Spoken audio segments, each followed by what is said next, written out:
Hey, welcome to IMV Focus Radio. We are here once again. Today, we have another guest lined up for you all. We're going to talk to our special guest. She's not just a speaker, she's not just an author, she's an empowerment coach. Her name is Donna Dahl, and she is going to talk to us today everything about empowerment coaching. Man, if you're trying to be an engineer of your success, you might want to listen to today's episode. So first, Ms. Donna, how you doing? Welcome to the show. Thank you for having me, Shamaya. I'm pleased to be here. So first and foremost, share with the audience a little bit about yourself and what inspired you to get into empowerment coaching. That's a really good question.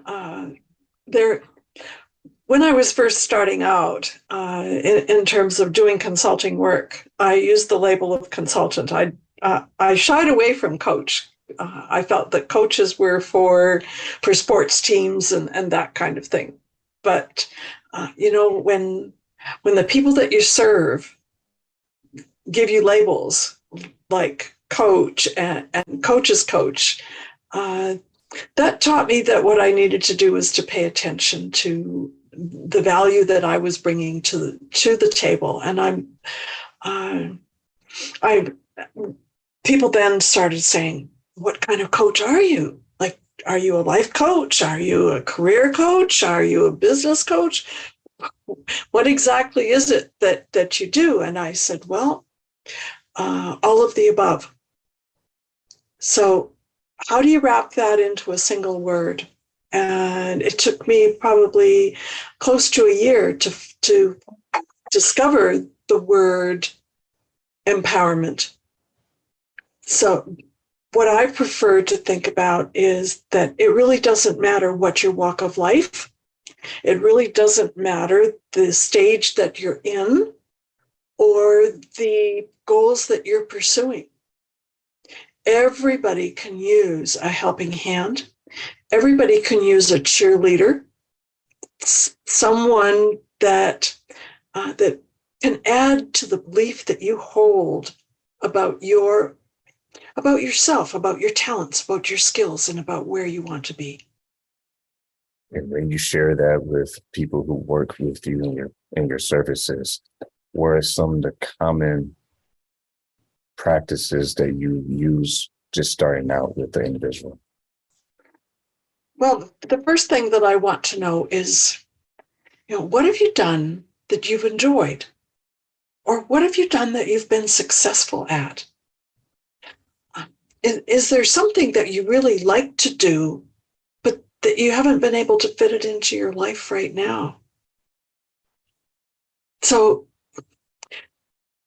life's too short to simply dwell on the glass is half empty as opposed to half full, or I wish I would have could have done something.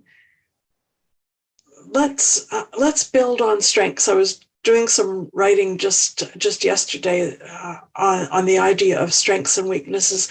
There are those situations that I think people find themselves in all too often, where the whole idea is we have to identify your strengths and your weaknesses, and we need to bolster up your weaknesses so they can be as strong as your strengths, right? No, because if we focus all of our attention on the things that we're not particularly good at or the things that we don't particularly care about, chances are we're not going to be terribly happy campers at the end of the day.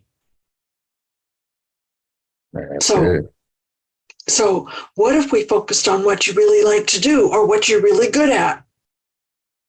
Now, that makes sense because too, part of what you do too, you're helping people make faster decisions and better decisions. What what has been your advice to people who make it difficult and they have trouble making decisions? Well, I think that we as a population are motivated by two different directions. We have fear of failure and hope for gain. Fear of failure hope for gain. And so if we're stalled somewhere in the middle of all that, where's that coming from? Is that coming from some place where you maybe found yourself in a similar situation and the action that you chose didn't turn out to be terribly palatable or successful? Is that what's stopping you?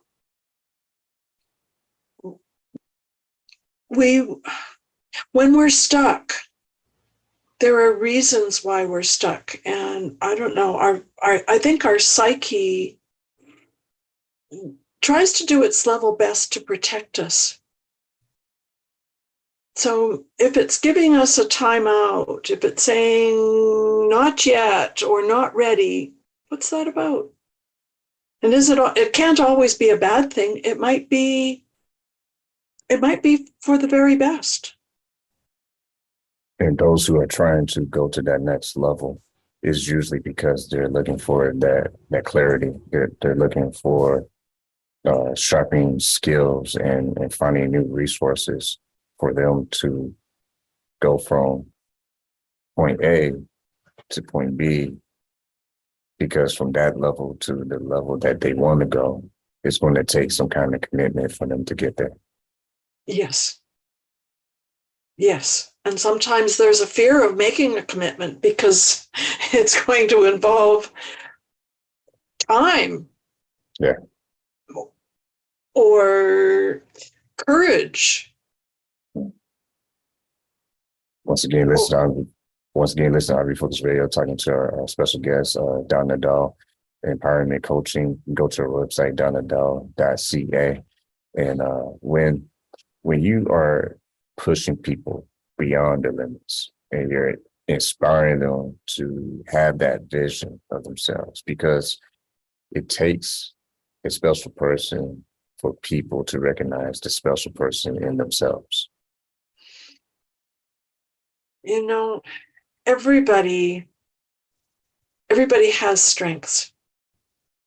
Everybody has something that they can do well. And I think everyone has value. So the question becomes one of, do you value what you're good at? Yeah. Do others value what you're good at? Do they even care? Do they recognize it? How is that showing up? Is it showing up in your families? Is it showing up on your performance records? Because sometimes what we believe about ourselves isn't necessarily in alignment with the way others see us. And what can we do in order to create something better? Like how you said, that create something better, because it makes me think how many times have people been stuck in a routine where they're not creating anymore. They're just passively living, whether it's day to day, doing the same routine and getting the same results, but they're talking like, man, I wish things would get better, but it's maybe not getting better because we're not doing anything differently. Well, but you remind me of the definition of insanity. Yeah. Doing the same thing over and over again and expecting a different result.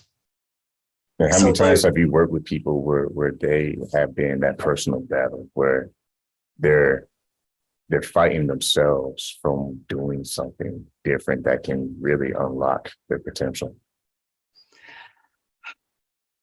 Well, what you cause me to reflect upon is that from the very time that we start school, whether that's preschool, kindergarten, grade 1, doesn't matter, from the very time that we start school, we are introduced to a situation where everything we do or don't do is being evaluated. It's under scrutiny. It's giving you a grade of your performance or the lack thereof. And so we can find it difficult to create self-discipline or to create personal goals, to think outside the box, take a different direction. All of those kinds of things that maybe for the first time in your life, it's okay to say to yourself, I'm going to operate by a different set of rules. I'm not going to break the law. I'm not going to do anything that's going to cause harm to anybody else. But I need the opportunity to test the waters with what I believe. And when you say that, it makes me think about how we communicate to people. But I have people on the show who also touch on how we communicate with ourselves. Mm-hmm. That inner voice, like what are we saying to ourselves that could be helping us or hurting us? What is your take when on that perspective? How important is communication being a skill set for people to grow so that they can find out, okay, am I communicating myself wrong? Am I communicating to others wrong? How can you break that down for the audience? In very early on in the days of my training in neurolinguistics, I learned that thoughts are things. And so we can go back to Shakespeare, and there's a line, I believe, that he wrote somewhere that said, thinking makes it so. Do our words matter? Yes, they do. Do how we say those words matter? Yes, they do.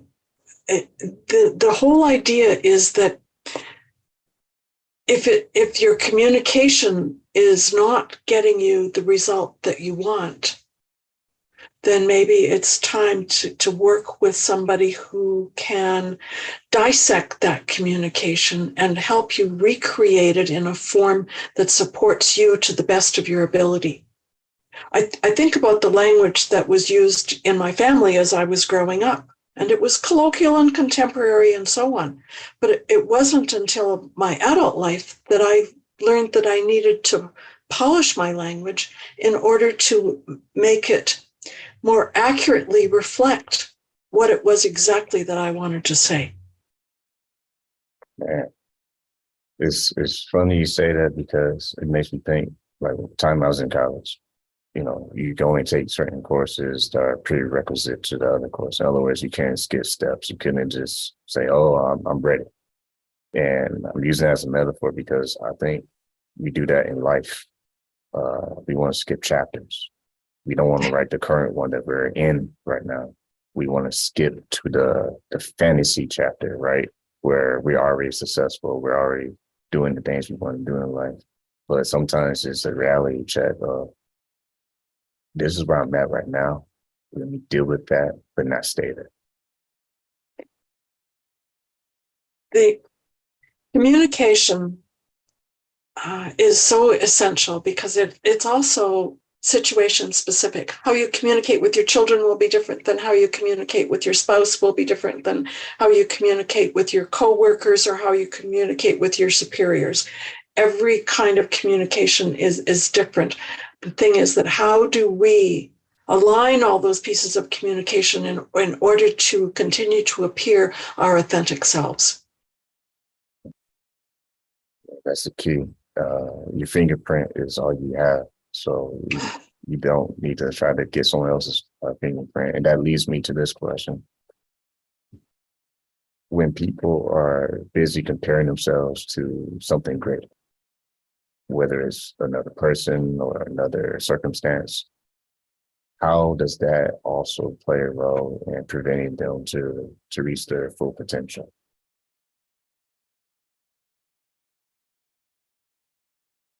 The first question that comes to mind is, do you regard this person who you match yourself against as somebody who is your mentor? Or do you regard this person as someone who is your competitor? Or someone who serves as perhaps a bad example? I mean, we have the ability to choose mentors. However, those mentors may or may not accept the role with us. So we may be mentored from a distance by reading one of their books. We may be mentored from a distance by watching all the speeches that they deliver, or maybe they give some amazing TED Talks. Our mentors don't have to be somebody that we have coffee with or go to dinner with. And people who, oh, I didn't mean to cut you off. Inviting other people into our lives should be meaningful, purposeful, and in alignment with our personal values and goals. Yeah, I was going to say is a lot of people online that make posts, and I kind of think of it that way as well. You don't have to read every single post from every single person. You can, like they would say, old school, you can change the channel.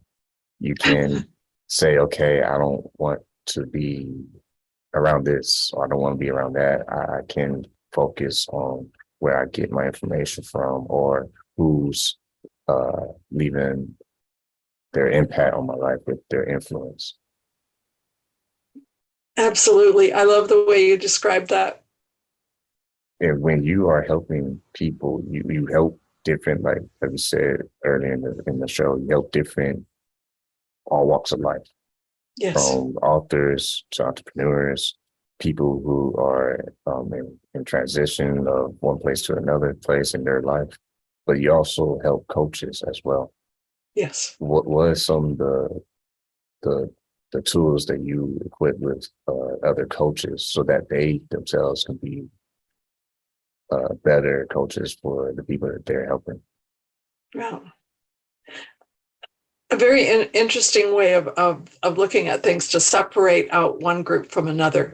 It doesn't really matter which individual or which group of individuals. The first thing, always and forever, is getting clear. Getting, like, if you could say to me, look, I'm headed for Miami. Okay, so you get in the car and you're heading for Miami. But if you don't have a map, or you don't have GPS, or you don't have a plan about how far you're going to go today, if you don't have a sense of if you'd like to take a few detours, or if you want to just do that straight run from here to there and not stop in between, you have to have some sense of not only where you're going, but how you want to get there. Different coaches work different ways. That we've got people who come from the sports realm, who bring that sports mentality into the coaching situation. We have people who come from a very strong behavioral aspect and treat coaching from that perspective. So when people are choosing a coach, they might want to be more mindful of the kind of individual and how their approach aligns with the way you like to operate. I liken coaching to that of being a tutor. So if, as a tutor, it's my responsibility, it's my job to accept the student where they're at to solve the problems they want to solve in that moment, whoever the student is. It's not up to me to hand a cookie cutter approach or a 47-page workbook in order for them to complete before we start the coaching. Because I think readiness is determined by, let's have that appointment. Let's begin. I I think that we could work together in order to help me to get to a better place. Once again, listen to I'm Focus Radio, talking to our guest today, Donna Dahl. You go to her website, donnadahl.ca. You also have books that people can read, both ebook, PDF, and printed format. When you are writing and you're giving specific themes to these books, are they able to use these books in addition to your services, or do you recommend that they wait on that and just focus on your sessions that you have with them? Oh, that's a loaded question. That's a really loaded question. Of course, I want people to come and spend some time with me. I love working with people. However, Lessons I Learned from the Tortoise, for instance, is the book that is the foundation of my coaching. So it is a self-empowerment book. And as a self-empowerment book, it can work on my behalf when I'm not there. And the evidence that it does work, I think, is something that I'm extremely proud of, and that is the testimonials, the recommendations that people have left behind on Amazon when they have had the opportunity to read the book. Lessons I Learned from the Tortoise has 22 lessons that are reflections on how we journey through life, whether we race or whether we don't, or whether we treat things in a competitive manner, doesn't matter. One of the lessons in the book says, take life as a marathon, but spice it with sprints.